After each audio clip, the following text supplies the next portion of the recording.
তাহলে তোমাকে প্রথমেই যে কাজটি করতে হবে সেটা হচ্ছে তোমাকে নামাজ আদায় করতে হবে, সালাহ, নামাজ। তো নামাজটা কিন্তু এই অ্যাডমিশন সময় অনেক বেশি গুরুত্বপূর্ণ। কোন জায়গাতে বেশি গুরুত্বপূর্ণ? এটা হচ্ছে তোমার ডেইলি রুটিন মেনটেন করাতে, নিয়মতান্ত্রিক পড়াশোনা বা নিয়মতান্ত্রিক লাইফ লিড করার ক্ষেত্রে নামাজের বিকল্প বা নামাজ এইটার আসলে বিকল্প কোনো কিছুই নেই। দেখবা যে যারা নামাজ পড়ে তারা দেখবা যে খুব নিয়মতান্ত্রিক, খুব রুটিন মেপে চলে। আর যা দেখবা তোমাদের আশেপাশে যারা নামাজ পড়ে না, ওদের লাইফটা উচ্ছৃঙ্খল, ওদের লাইফটা কিন্তু রুটিন মাফিক না। কাজেই রুটিন মাফিক পড়াশোনা করতে হবে, এই জন্য নামাজ পড়তে হবে। সকালে যখন ফজরের নামাজ যখন পড়লা, ফজরের নামাজের পর অটোমেটিক তুমি পড়তে বসবা।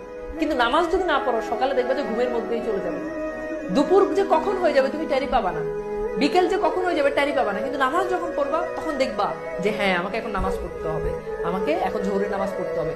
এরপর আসর নামাজের সময় আসলে মাথায় আসবে যে আজকে সারাদিনে কি পড়লাম, জোহর থেকে আসর পর্যন্ত আমি কি পড়লাম। একটা নিয়মতান্ত্রিক লাইফের জন্য আসলে নামাজের বিকল্প নাই।